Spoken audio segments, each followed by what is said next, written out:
Welcome everyone to Moi XO Radio. We have a special guest in the house today, all the way in Kentucky, and his name's Lunr. You're from the Illinois area, though, correct? Okay, that's where I used to be from as well. I wanted to make sure that we took advantage of the situation while he's here, so we're going to go ahead and talk to him. Now, this is done by phone tonight, y'all, so bear with us, okay? You're going to have to get close to that baby where you see that green stuff. Where you see the green stuff going there. Okay. Oh, okay. Gotcha. All right, Luna, we're going to be like close and personal. Let me see if, no, I can't do it any other way since we're doing it this way. Okay. Well, it's okay. We'll just be breathing close to each other. Sorry for cutting that breath. Tell us a little bit about yourself here, buddy. I mean, you're popping pretty good. I know you're in the studio this weekend, and it was a big surprise. Yeah, definitely. But tell us about you and your music. Well, just to start off with me, I was originally born in Virginia, Arlington, Virginia, and when it came down to just doing music, it was just something that I didn't even know that I had really in me. Honestly, it was my friend introduced me to like an artist or something, and it was just, I don't know, it just made me wanted to start writing. Beforehand, I knew how to sing already, but I just never knew that it was something special. When people was on TV, I thought that was just, something just, they just had it like that or whatever. I didn't know something that you could fight for, something that you can, work for. Sure. So, but yeah, just starting off on music and everything, my friend introduced me to, first artist was Lil Wayne. And that's how I got started writing. And I actually started off as a rapper before I started off as a singer. And now, did you notice that? I preach that all the time. There's a difference between rapping and singing. There you go. Now you heard it. There's definitely a difference between rapping and singing. Definitely a difference. Auto-tune does. Hey, we hate you. Right. Hey, that's fine. Auto-tune does not make you a singer though. Just because you got it. Neither does T-Pain, but Right. But yeah, like after he introduced me to that, I just started off as writing as a rapper, and then I wrote my first love song. Oh. And it was I was like 13. About 13, 14, wrote my first love song to my girlfriend and everything at the time, and I couldn't even necessarily like remember it honestly, but to this day she told me she still has it on her phone or something like that. Oh, sweet. Yeah, it's pretty cool. But must have been awesome. She still got it. Right. I mean, I didn't have a beat. I didn't get to record it. I just recorded it over. How back in the day you get to press the record button on the boom box while music is playing with it. Yeah, so that's kind of how I did it, and then she just recorded it with her phone. But yeah, once I turned 16, I met this guy that and I was a dancer also. Like I do so many things, but what kind of dancer now? Oh, well, at 16, we know about the East Side. So what kind of dancer are you talking about? Well, at the age of 16, I hope not that type of dancer. Oh, okay, I just checked. But yeah, you never know. Yeah, that's true because people drop out and do whatever. But especially where we're from. Yeah, exactly. They do all kinds of things. Yeah, definitely. But yeah, we were dancers, and he ended up introducing me to a friend that recorded. And whenever he got me into the studio, he wanted to record my first song, but I was too shy to like write at the time because I thought I wasn't really good enough. So he was like, "Well, just go ahead and freestyle, and ended up making a song called "Don't Run Away," and I just freestyled the chorus though, and then after that I got comfortable and ended up doing something with it. But he taught me like a few things here and there, and after that I just ran with it, started doing my own stuff. Started making my own beats, started, producing my own tracks and engineering my own tracks and stuff. And so you're a producer as well. Mm-hmm. I do so many things. In music, I want to do everything if I can, Well, at least be knowledgeable. Right, exactly, yeah. Exactly. Because I think sometimes whenever I go to other studios, for the artists I have as well, right. I start talking about this and this and this, and they're like, right, exactly. Like, how do you know about that? Exactly. Yeah, it's pretty cool when I know enough to be dangerous. Right. Let me put it that way. So, right, exactly. Yeah, it's beneficial to understand it, though. Right. Yeah. I'm still trying to figure out the business side. That's the biggest thing that I have to figure. That's what I do. Yeah. Okay. Yeah. See, I don't want to know like necessarily everything. I just want to know the things that I know I could get messed over if I don't I'd know about be the this person part. to explain that to you. Yeah, see, like that's the things that I really want to learn. Yeah, a lot of it has to do with the language of contract, and stuff like that. We are not picking up well, and things like that. You know, is how they can get you. You know, right. They can get you. They can get you all kinds of ways. They can get you when you go into to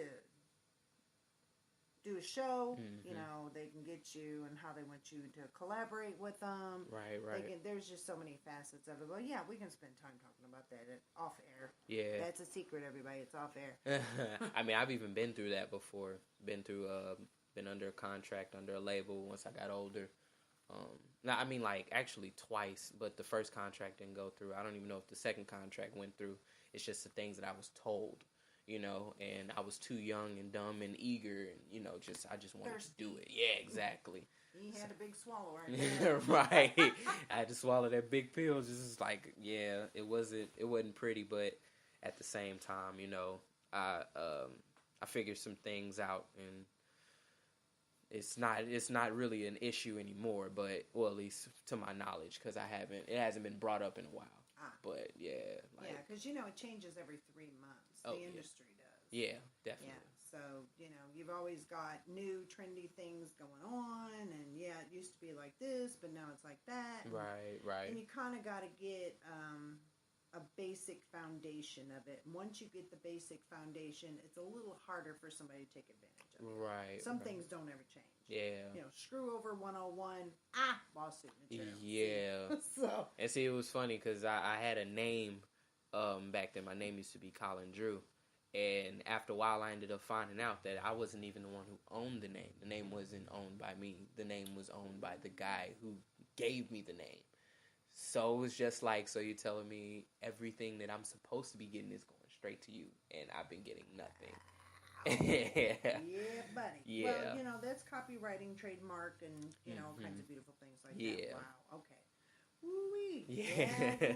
You know, and it's weird, too, because people can actually get into a song, and someone can publish it like they own it, and they didn't have anything to do with it at all. Exactly. So, you know, there's a lot of different areas you have to just be extremely careful about. Right, you know? right. And they should give you what you deserve. I mean, it's yours. Right, exactly. You know, so, you know, and with having a label as well, you know, I'm pretty forgiving about a lot of things that I do with my artists because of the simple fact they're the ones that do the work. I mean, I do work, don't get me wrong. Right. But if it wasn't for them, nobody'd be doing anything. Right. You see, so that's how I look at it. Some people are like, oh, no, I know I can make a lot of money on them, so let me screw them over. So, you know, there are those out there, people, so you already know me. I'm going to say it. So, you know, it's my station. I can say what the hell I want to.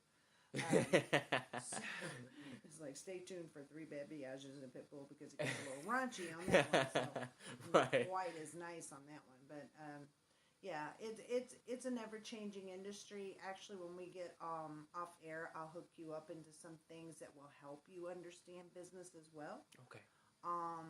You're going to just be very amazed. I studied under John Kellogg, which used to be with Cameo from back in the day. Oh, He's an entertainment attorney. Mm-hmm. Okay? And I'll hook you up with something there that will help you a whole lot. Okay. Yeah, and it don't even cost you nothing. Oh, man. I appreciate that because I really need it. Like, all you got to do is say something. You got a whole entourage up in here with the hookup right, stuff. You know? Right. So, yeah, we'll do that for you as well. And then that way you can go, okay. Right. This is how that's supposed to go. Right. There's parts that are boring. I'm going to tell you, there's parts that are just so boring. But it's beneficial for you to hear it and know it. Exactly. Yeah, because you can't just go rooting around in the dark and expect to find a doorknob. You know what I'm saying? Like rooting in the dark, trying to find a steak and a filet mignon with baked potato and salad just wrapped up waiting for you in the garbage can. Right. Well, put it this way: if it does, I wouldn't eat it. But, exactly. I understand. Right. That's how hungry I am. Right. So where do you think you're going to be in about 5 years? What is your goal for yourself, or have you set one, or are you just kind of going with it? I've set a goal, but at the same time, it's more of a, I guess I wouldn't say it is a long-term goal, but it's like just, I guess when I do like make it, I guess it's more like a past the 5-year mark, because you you come in for maybe the first 2 years and you're probably just a guy that's known, but maybe not known as big. But maybe probably around that 5th year mark, I want to at least be like, I don't know, just like traveling known, more. I guess. Yeah, traveling more to, and even if it's not big concerts, like it wouldn't even matter to me just to be noticed a little bit more, because like a tour thing. Right. Yeah. So And I just up on a tour, even if it's an opener or if you're the main attraction. But I mean, it'd be nice if you're the main attraction. Right, of course. But the opener, that's sometimes you can steal the show from the main attraction. Yeah, and they get upset about that. Yeah, I'm already knowing. I'll tell you right now, they get upset with that. But, hey, it is what it is. Right. I mean, if it helps me in the long run, it wouldn't even matter to me, honestly. No, but it gives you that exposure. Yeah. And that's what you need as an artist. People need to hear you. Right. Some people, it's really weird because some people say, look at you, or different photographs when you do a photo shoot and stuff's going out there, and they're like, oh, I know who he is. I love his music. They couldn't tell you the name of the song. Right. They know the lyrics of the song. Right, yeah. Or they know you by the way you look. Right. Or then there's others like, oh man, I know the song. What's a cat look like? So right, exactly. You get all of that mixed up together, but it's fine. Yeah. It's all fine. It's all good. Steal the show is all I'm going to tell you. Just every now and then when you're close, just say, hey, I got a ticket. Cool. Right. Exactly. And see, that's why I at least want to be because you can't become financially stable completely in 5 years, but I know I want to be financially better than where I'm at. But honestly, like, it's probably horrible to say because this is how I got the first time. But I really, like, the money isn't really that big of a deal to me because, when it comes down to that and you're good at it, it's going to come. Right. But at the same time, it's just a material. Like, I want to get by and be able to, do what I got to do. But my love for the music is I want people to connect with me. Oh, sure. And, and that's I feel like that's what music is about, trying to connect with the artist because, you could be like, oh, I go through that too. Mm-hmm. Somebody, famous actually went through that or is going through that or whatever. And that's what I feel like, music is really about, just relating to your audience and, and everything. But you build your fan base up. A lot of times, women are lyrical people. Mm-hmm. We can tell you all kinds of things on a song. It's like, oh my gosh, because it takes meaning to us. Right. In a different emotional kind of way. Right. Men listen to music, and I'm not saying that all men are the same, but what I am saying is they listen to a song differently than we listen to a song. Yeah. Just like women are listeners and men are seers. Right. So, yeah. Yeah. No, and I can understand that completely. I guess that's the weird part about me, like, doing music, like, because I'm more of a listener than anything. I don't know if that's just the Gemini in me or what, but yeah. I'm a Virgo. Watch out now. Like, definitely, yeah, but like I'm so much of a listener that I learn from so many things just from listening, like just music and stuff like that. Yeah. But when I just, to be honest with you, in 5 years, I just want to be just more of in a place, in a better place than where I'm at now, and not, jumping from job to job. I can actually make income from what I'm doing. Sure. And, at the same time, like you said, building the fan base and being at a better point where more people know my name, even in just different states, to the point where not everybody knows me, but maybe one person that I could walk into a Texas gas station and somebody just, oh my God, that's you, like, I would love for that to happen one day. And yeah, so you can't pay your light bill and your lights go off because people won't leave you alone. I get it. Right. So that's how he wants to be known, everybody. They have the paparazzi after I mean, and you need a couple pit bulls for that? I got a couple. Right. And it's funny because I'm a secluded person. Like, I don't like being around too many people. Like, and I'm usually by myself. I grew up independent. Well, if you're going to perform, you're going to have to get used to being around. Right, but my thing about that is if I'm prepared, that's a different state.